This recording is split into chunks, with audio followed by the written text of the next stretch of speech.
ये कि जब मेरी शादी हुई थी 2015 में, 2015 में मेरी शादी हुई थी। और उस मुझे थोड़ा-सा लगता था कि ये क्या हो गया, 9 मंथ का जो टाइम था, तो वो बहुत मुश्किल से कटा। फिर काफ़ी टाइम बाद मम्मी मैं आपको 10,000 दूंगी। क्या हाँ पक्का गया नहीं क्या 10,000 दोगी? 10,000 पैसे। हेलो एवरीवन, कैसे हो आप सब? आई विश आप सब बहुत बहुत बहुत ही अच्छे हों, स्वस्थ हों, मस्त हों, खुश हों और अपने जीवन में आगे बढ़ रहे हों। तो फ्रेंड्स, आज कोई व्लॉग नहीं है। आज जस्ट मैं आप सबके साथ अपनी एक छोटी सी प्रॉब्लम शेयर कर रही हूँ। और प्रॉब्लम ये है कि केवीएस एग्ज़ाम के बाद आप सबको पता है इतना वेट कर लिया कि मेरा तो वेट ही लॉस हो गया है। तो वो तो खैर मजाक की बात है, मतलब इतना ज़्यादा वेट कर चुके हैं और अभी तक कुछ पता ही नहीं चल रहा है केवीएस एग्ज़ाम के बारे में। और केवीएस एग्ज़ाम के बाद मैंने सोचा था कि अब मैं उस बारे में नहीं सोचूंगी, और वैसे कोई वैकेंसी निकल भी नहीं रही है। तो ऐसे में कहीं ना कहीं पढ़ने का थोड़ा सा जो टाइम है वो डिस्टर्ब हुआ जा रहा है, क्योंकि जब तक कोई टारगेट ना हो तब तक पढ़ने में मन नहीं लगता है। तो बस मैंने ये सोचकर डिसाइड किया था कि मैं सीटेट का एग्ज़ाम फॉर्म भरूंगी। हालांकि वो मेरा सीटेट क्वालिफाई है, पर फिर भी मैंने सोचा था कि एक मेरे लिए टारगेट होगा, तो उस टारगेट को पूरा करने के लिए कहीं ना कहीं मैं फिर से मेहनत करूँगी और फिर से सारे सब्जेक्ट को एक टचअप करूँगी। और मुझे भी एक जो है आइडिया हो जाएगा एग्ज़ाम देने के बाद कि एग्जैक्टली मेरी परफॉर्मेंस है क्या, कितना इम्प्रूवमेंट हुआ है, कितनी गिरावट आई है। तो अपनी चीज़ों को बनाए रखने के लिए मैंने सोचा था एग्ज़ाम फॉर्म भर दूँगी, लेकिन थोड़ा सा लेट हो गया और सीट अब वैकेंट नहीं है वहाँ जहाँ मैं जाना चाह रही थी। जो सेंटर मैं चाह रही थी उन सेंटर्स में, जैसे कानपुर है, झांसी है, लखनऊ है, इन सभी जगह पे, आगरा भी इवन, इन सभी जगह पे सीट्स जो है वो फुल हो चुकी हैं। और अब मेरे पास कोई ऑप्शन नहीं है। अब मैं फॉर्म नहीं भर रही हूँ, क्योंकि बहुत ज़्यादा दूर जाने का मतलब नहीं है और बहुत ज़्यादा दूर मैं जाना भी नहीं चाहती हूँ। गर्मी का सीज़न है, पूरी फैमिली को सफ़र करना पड़ता है। तो इस वजह से मैंने डिसाइड किया है कि अब मैं नहीं भर रही हूँ। बहुत ज़्यादा दूर दूर की सीट्स जो हैं वो वैकेंट बची हैं, इसीलिए। और मैंने डिसाइड किया है कि कोई फ़ायदा नहीं है। तो ये एक आप कह सकते हो मेरे लिए बैड न्यूज़ है, क्योंकि मैं चाह रही थी, मैं जितना कोशिश करती हूँ चीज़ों को अपने लिए अच्छे से मैनेज करने की, उतना ही चीज़ें मुझसे दूर होती जा रही हैं। जैसे कि केवीएस एग्ज़ाम के बाद मुझे लग रहा था कि सब कुछ बहुत जल्दी जल्दी सब कुछ सही हो जाएगा, और नहीं हुआ। अभी तक कुछ पता ही नहीं चल रहा है उसका। वेट करते करते आगे की चीज़ें डिसाइड करने में भी दिक्कत हो रही है, समझ नहीं आता है कि आगे क्या डिसीजन लिया जाए। उसके बाद मैंने सोचा चलो सीटेट के ही थ्रू अपनी जो स्टडी है उसको मेंटेन किया जाए। पर अब सीटेट फॉर्म भी नहीं भर पाई मैं, थोड़ा सा लेट हो गया। मुझे लग नहीं रहा था इतनी जल्दी सारी सीट्स जो हैं वो फुल हो जाएंगी। सीट कुछ ज़्यादा ही जल्दी फुल हो गई। खैर कोई बात नहीं। बस मैं ये क्या कहूँ, कुछ समझ ही नहीं आ रहा है। बहुत अपसेट फीलिंग आ रही थी, इसीलिए सोचा आप सबके साथ थोड़ी सी बातचीत कर लूँ। कोई ब्लॉग शेयर करने का मन ही नहीं कर रहा था।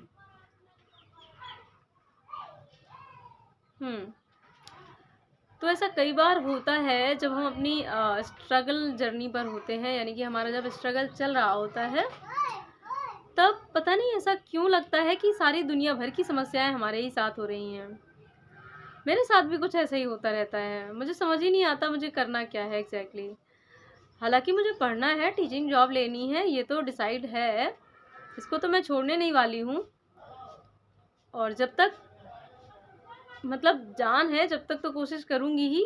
एज जब तक रहेगी, जब तक मुझे मतलब चांस मिलता रहेगा, मैं कोशिश करती रहूँगी। फिर भी कभी कभी चीज़ें एकदम से लगता है कि कैसे सही कर दूँ सब कुछ। मेरे चक्कर में एक दिमाग में ये आता है कि अगर प्राइवेट जॉब ज्वाइन कर लेती हूँ तो फिर कहीं ऐसा ना हो बाद में मुझे दिक्कत ये आए कि प्राइवेट जॉब की वजह से नहीं हो पाया। अगर प्राइवेट जॉब नहीं करती तो शायद मैं अच्छे से मेहनत कर पाती, शायद ये हो जाता, वो हो जाता, बहुत तरह के एक्सक्यूज़ेज़ हो जाते हैं बाद में। तो कोई एक्सक्यूज़ मैं अपने लिए नहीं मतलब रखना चाहती हूँ, इस चक्कर में वेट कर रही हूँ। अब वेट भी नहीं हो रहा है क्योंकि इतना समय लग रहा है। जब चीज़ें आपके फ़ेवर में ना हो, सिचुएशन बहुत ज़्यादा मतलब बिगड़ी हुई हो, तब पता नहीं समय भी कितना ज़्यादा लंबा लगता है। अदरवाइज़ तो ये समय कब निकल जाता है पता ही नहीं चलता है। साल-साल लोगों के निकल जाते हैं और उन्हें एहसास तक नहीं होता है।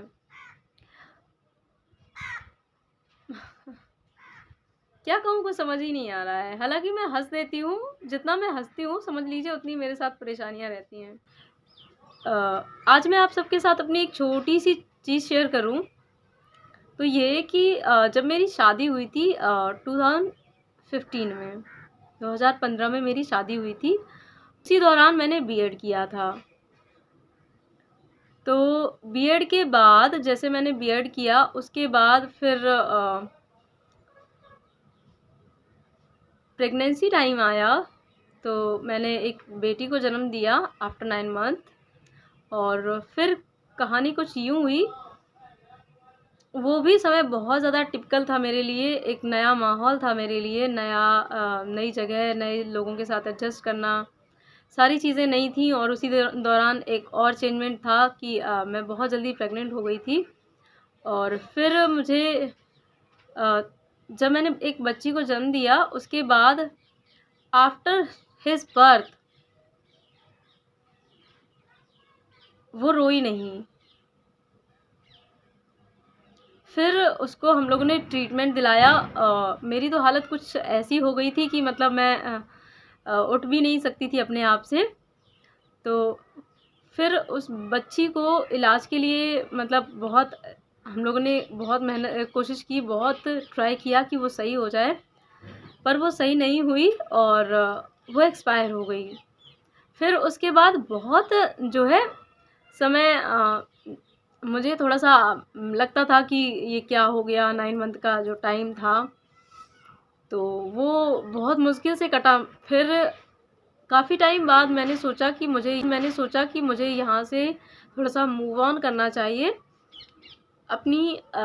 फिर मैंने एक प्राइवेट जॉब जॉइन की और वहाँ फिर मैंने teaching as a teacher private job join की। और फिर हम लोग अपने गांव से पास ही में एक जगह है औरैया, जिसके बारे में मैं अक्सर आप सबसे जो है बात करती रहती हूँ। तो वहाँ फिर हम लोग चले गए, मैं और मेरे हस्बैंड दोनों ही, क्योंकि मैं वो सारी चीज़ें जो मेरे साथ हो चुकी थी वो मैं एडजस्ट नहीं कर पा रही थी, अपनी पढ़ाई को रिकंटिन्यू नहीं कर पा रही थी।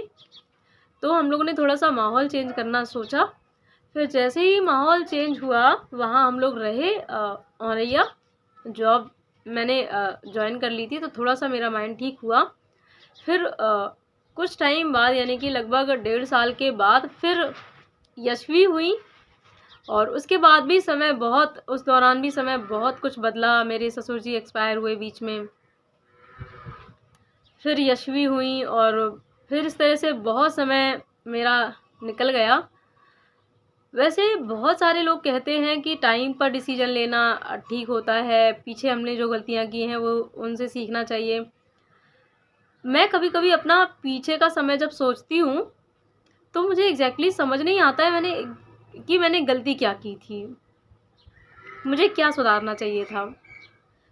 और आज भी जैसे जब से मैंने इसके बाद जो वैकेंसी आई थी, उस टाइम पे मैंने टेट का फॉर्म भरा था, लेकिन उस टाइम पे मैंने यशवी को जन्म दिया था। तो उस टाइम पे भी मैं टेट का मतलब टेट ही का एग्ज़ाम नहीं दे पाई थी, जिस वजह से आगे सुपर टेट वगैरह किसी में भी फिर नहीं हुआ। तो वो वैकेंसी मेरे हाथ से निकल गई थी। तो चीज़ें मेरे सामने से या तो यूं ही निकल जाती हैं, मैं कुछ नहीं कर पाती हूँ, या तो फिर सिचुएशन कुछ इस तरह से बन जाती है कि मुझे समझ नहीं आता कि मेरे साथ हो क्या रहा है। और अभी भी लगभग 4 साल हो गए हैं, मैं हर साल ये सोचकर कोशिश करती हूँ कहीं ऐसा ना हो प्राइवेट जॉब ज्वाइन कर लूँ और बाद में कोई वैकेंसी आए, फिर मैं मेहनत ना कर पाऊँ, फिर किसी वजह से मतलब सिलेक्शन रुक जाए। ये सोचते सोचते 4 साल हो गए हैं तैयारी करते करते मुझे। शादी के मेरे 8 साल हो गए हैं और 8 साल से मैं कंटिन्यू अपनी पढ़ाई को मैंने बनाए रखा है। और चीज़ें कुछ मेरे हिसाब से पता नहीं क्यों हो ही नहीं पाती हैं। पता नहीं एग्जैक्टली मेरी डेस्टिनी मुझसे चाहती क्या है, मुझे कहाँ जाना है, क्या और सीखना बाकी है, क्या और समझना बाकी है, क्या और जानना बाकी है, क्या और सुधार करना बाकी है मुझे अपने आप में, क्या और अपने आप में मुझे बदलाव करना है, क्या और मुझे सीखना है, समझ नहीं आता है। जितना मैं अपनी दौड़ बढ़ा लेती हूँ, चीज़ें मुझसे उतनी ज़्यादा आगे पहुँच जाती हैं। खैर कोई बात नहीं, चलते हैं, रास्ता है तो मंजिल भी होगी। चलते चलेंगे धीरे धीरे करके ही सही। रास्ता हर एक कदम जब आगे बढ़ाएंगे तो रास्ता कम ही होगा और मंजिल जो है करीब ही आएगी। फिर भी मेरे अंदर पता नहीं कहाँ से एक पॉजिटिविटी आती रहती है। मुझे लगता है कि नहीं, मुझे मेरा जीवन, मेरी परिस्थितियाँ, मेरी लाइफस्टाइल, मेरी यशवी की सारी चीज़ें, उसके लिए आगे जो मैंने प्लान किया है सब कुछ मुझे बदलना है। मुझे उस हिसाब से सारी चीज़ें सेट करनी है जैसे मैं चाहती हूँ और इसके लिए मुझे थोड़ी सी मेहनत करनी पड़ रही है। आज का समय थोड़ा सा भारी लग रहा है, थोड़ा सा मुश्किल भरा लग रहा है, पर कोई बात नहीं, मैं कर लूँगी मैनेज। और आप लोगों का सपोर्ट रहेगा तो चीज़ें और आसान हो जाएंगी। और ये देखो, और जब इनका चेहरा देखती हूँ तो सब और भी आसान हो जाता है ना यशु बेबी? आप कैसे लग रहे हो? कहाँ से खेल के आए हो? अच्छी लग रही हूँ। हाँ।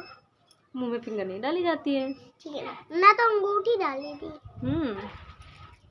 तो मम्मा जी तो मुझे अपनी यच्चू के लिए बहुत कुछ करना है। मामा, हाँ बेटा, पता है चॉकलेट वाला टूट भी आता है। अच्छा, हाँ, ज्यादा नहीं खाया जाता है। एक बार प्लीज। ये टीथ है तुम्हारे, ये टीथ सब चढ़ जाएंगे। एक बार और। क्या? एक बार और दिला दो ना प्लीज। मेरी मम्मा नहीं, मैं आपको 10,000 दूंगी। क्या? हाँ पक्का गया नहीं। क्या 10,000 दोगी? 10,000 पैसे। अच्छा। हाँ। वो आ रही है अभी परेशान करने। जाओ, तुम्हारी फ्रेंड आ गई बाबा, चलो। चोटियाँ।